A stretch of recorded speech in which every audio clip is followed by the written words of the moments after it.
Olá, minha irmã e minha irmã, eu sou o Padre Marcelo da Diocese de Taubaté. Hoje é dia 20 de março de 2023. Vamos lembrar o que nós ouvimos ontem na missa, quando celebrávamos o quarto domingo do tempo da Quaresma. No Evangelho, Jesus realiza a cura de um homem cego ao passar lama nos seus olhos e mandá-lo lavar-se na piscina de Siloé. Vamos meditar sobre a nossa cegueira humana e, a partir disso, descobrir uma terapêutica dos olhos abertos, ou, em outros termos, uma terapêutica da curiosidade. Bora refletir.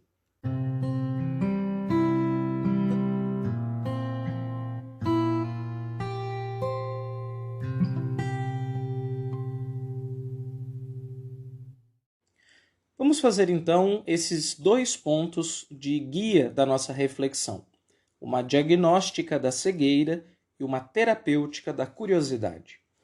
Primeiro, a cegueira. O texto bíblico diz que aquele homem era cego de nascença, desde sempre o era. E quando Jesus o cura e abre os seus olhos, muitas pessoas começam a ficar em dúvida, naturalmente que por conta de ficarem surpresas com esse milagre acontecido.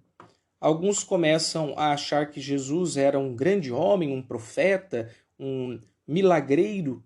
Outros, todavia, começaram a duvidar da cegueira daquele homem que foi curado, dizendo: não, ele não era cego, ele só fingia que era cego, a ponto de chamarem, inclusive, os seus pais para confirmarem se aquele era realmente o filho cego deles. E é interessante observar, então, que o evangelho que nós ouvimos é um evangelho de muitas dúvidas, de muitas perguntas. Se você tiver a oportunidade, pegue de novo o texto e dê uma olhada. Você não precisa nem ler o texto inteiro de novo. Observe apenas quantas interrogações aparecem ao longo do texto. Você verá que são muitas. É um texto de dúvida, é um texto de inquietação, é um texto de curiosidade. A cegueira, nesse texto, representa duas coisas. Ela representa, seja a falta de fé, porque aquele que era cego, ele não poderia enxergar as coisas de Deus e, inclusive, não poderia ler a lei de Deus, a Torá.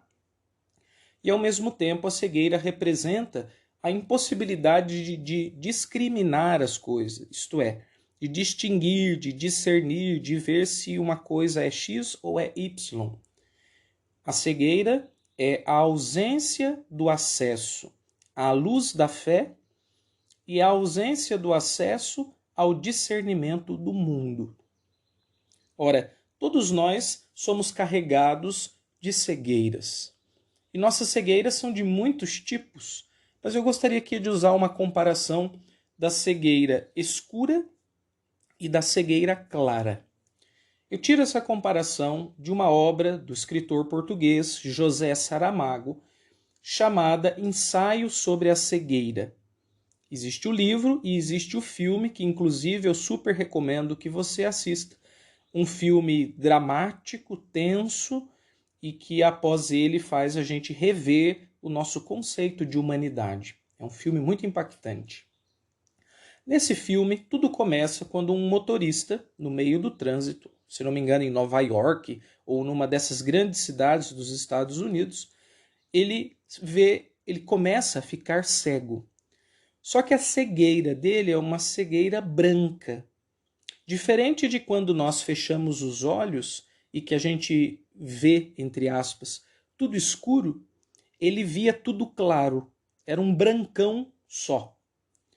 E ele é o primeiro que tem essa cegueira, e depois de algum tempo, todas as pessoas do mundo são contaminadas por essa cegueira branca.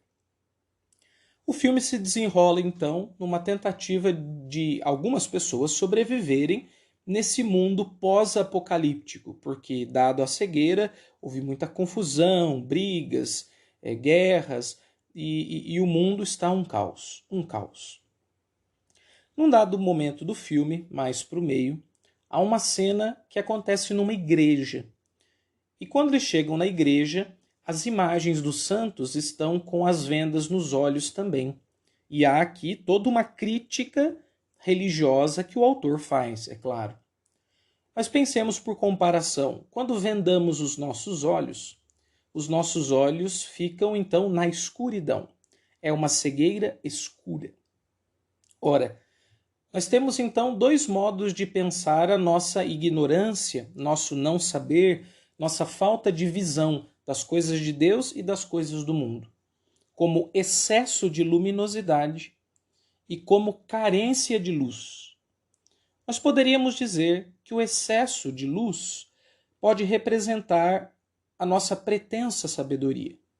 Quando achamos que já sabemos tudo, que dominamos tudo, e o nosso mundo humano, mundo científico, mundo da técnica, mundo das grandes corporações, é um mundo dos pretensos saberes, dos domínios, das potências humanas sobre a natureza. Tradicionalmente, sobretudo na filosofia, há uma distinção entre cultura e natureza, e uma das definições, ou um dos aspectos das definições, é que a cultura é o que o ser humano faz com a natureza. A natureza é o que está aí, independente de nós. Agora, o que nós conseguimos fazer com a natureza seria o cultural. Só que nós chegamos num tal ponto de manipulação da natureza, de domínio da natureza, de conquista do planeta Terra, que a gente ultrapassou o limite da cultura que edifica, que constrói, e chegamos num nível de destruição em massa. Bombas atômicas, guerras nucleares, máquinas que destroem florestas em poucos dias. Tudo isso revela um poder muito grande, uma sensação de potência muito alta e, ao mesmo tempo, uma cegueira luminosa.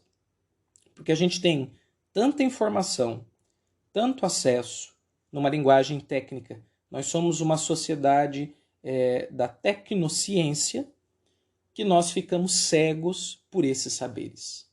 E isso nos faz viver mal, a destruir a vida do mundo, a vida dos outros e a nossa própria vida. Agora, se nós pensarmos na história das religiões, especialmente do cristianismo, houve uma fase que a gente chama de Idade Média, que foi chamada de Idade das Trevas, por comparação com o Iluminismo, que seguiu-se a Idade Média, início da Idade Moderna, portanto, que seria um século de luzes, de esclarecimento, de exorcismos das mentiras, dos ídolos, dos falsos deuses. E por isso a Idade Média ficou mal conhecida por alguns autores como sendo uma idade de trevas. Essa seria a cegueira escura. É a cegueira do não saber, do não conhecer, do não conseguir pensar, do não conseguir acessar. E é fato que essa cegueira em si mesma não é boa. Nenhuma cegueira em si mesma é boa. No entanto, por contraste entre a luz e a escuridão, nós não podemos ter excessos nem de luz nem de escuridão. Para ser bem claro e não dar má interpretação, é o seguinte: seja o excesso de ciência, seja o excesso de conteúdos obscuros, a gente chamaria de obscurantismo, coisas assim não muito certas, não ditas, não explicadas, tudo é falado e nada se justifica, como algumas religiões costumam fazer. Esses dois excessos, muita ciência e nenhuma ciência, nos cegam. Por isso é preciso encontrar um caminho para abrir os olhos e ver bem. E daí vem Jesus, com a terapêutica dos olhos, que eu gostaria de chamar aqui de uma terapêutica da curiosidade. Por que dos olhos? Porque o texto diz que Jesus abriu os olhos e tem todo um simbolismo. Ele pega terra, ele pega depois saliva, a sua própria saliva, faz barro, passa nos olhos do cego e manda ele se lavar na piscina de Siloé, ou seja, a piscina do lugar chamado Enviado. Quando é que Deus usou lama para fazer uma obra salvífica ou criativa foi no Gênesis, quando ele fez o boneco de barro, soprou no boneco de barro e fez Adão. É uma linguagem simbólica para dizer que Adão vem das mãos de Deus, mas que a vida de Adão vem do pulmão de Deus. Deus insufla o boneco de vida. Quando Jesus passa o barro nos olhos do cego, ele está fazendo a mesma coisa que o Deus Criador fez no Antigo Testamento. Ele está recriando, ele está fazendo uma nova humanidade. Ele está construindo um Adão, um novo Adão, capaz de ver a partir do barro, capaz de vida a partir da terra. E ao mandá-lo se lavar, a piscina tem um nome muito indicativo, piscina do enviado. Jesus estava colocando aquele cego na direção da missão, da ida, do caminho, da busca. Sem contar que o evangelho é todo, como eu dizia no começo, cheio de interrogações. Então veja, há uma recriação pelo barro, há um envio, um colocar-se a caminho pela piscina, e há muitas dúvidas pelo texto. O que nós podemos tirar para a nossa vida cristã? Ora, curiosidade significa a busca pelos porquês. A palavra cur, em latim, da onde vem curiosidade, é a palavra porquê. O curioso é o que pergunta pelos porquês, como as crianças. E a curiosidade, ela tem a capacidade de abrir para nós as portas dos saberes, inclusive dos saberes de Deus. Nós podemos dizer que a fé, que também é um conhecimento de Deus, ela é ao mesmo tempo um dom do Espírito Santo, porque ninguém tem fé sozinho, Deus tem que agir no coração para a fé nascer, mas a fé também é filha da dúvida. A dúvida não é a arqui-inimiga da crença. A meu ver, a dúvida, do contrário, ela é a parteira do crer. É ela que nos ajuda a dar à luz a nossa própria fé. Mas para isso é preciso assumir o caminho das pequenas e das grandes perguntas. Eu observo muito como professor na faculdade, sobretudo na faculdade de filosofia, que uma das grandes tarefas a se ensinar aos alunos, de se permitir a eles que experimentem isso, é a tarefa de fazer perguntas. Porque assim como um biólogo ou um químico usa um microscópio, assim como um astrônomo usa um telescópio, assim como um médico usa um estetoscópio, um filósofo deve usar perguntas. As perguntas são o instrumento do avanço no saber. Agora, trazendo isso para a fé, eu diria que é a mesma coisa. As perguntas são instrumentos, são ferramentas, são o nosso telescópio que nos ajuda a ver além, ver mais e ver melhor. A gente não precisa ficar inventando perguntas, a gente não precisa ficar o tempo todo pegando perguntas dos outros para a gente responder. Nós já temos, na nossa própria experiência de viver, muitas questões. É provável que várias delas não estejam bem formuladas ainda, porque a gente tem medo, ou porque a gente já começou a enfrentá-las, mas não achou respostas e desistiu, mas elas continuam lá, as perguntas. É preciso então escutar quais são nossas perguntas, quais são nossas questões, o que nos incomoda, o que não nos satisfaz, ou em outros termos, o que nos mantém cegos.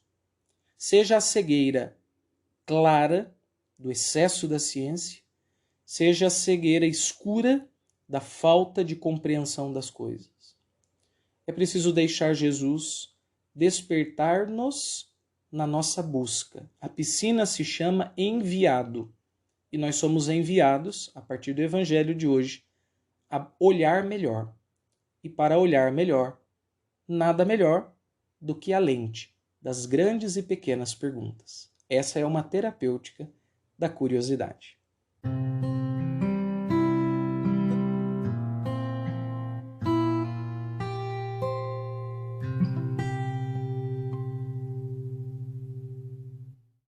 Nós estamos começando mais uma semana e eu gostaria de propor o seguinte exercício para você.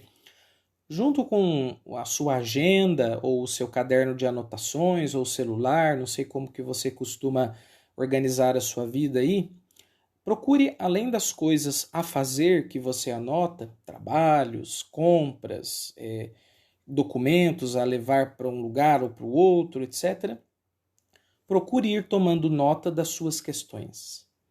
As nossas perguntas não vêm todas de uma vez, mas elas vão acontecendo. E se você, ao longo de uma semana, passar a semana coletando perguntas, ao final você terá um mapa bastante interessante das suas inquietações, dos seus desejos, das suas preocupações. E a partir disso você poderá começar um caminho de fé, uma fé que será parida pelas suas próprias dúvidas. Rezar as questões e refletir as questões são modos de ir além no conhecimento das coisas naturais e também de se colocar à porta daquilo que é para nós o sobrenatural, o amor e a graça de Deus. Te desejo boas perguntas e uma excelente semana. Deus abençoe e até a próxima com mais um Ontem na Missa. Até logo, pessoal!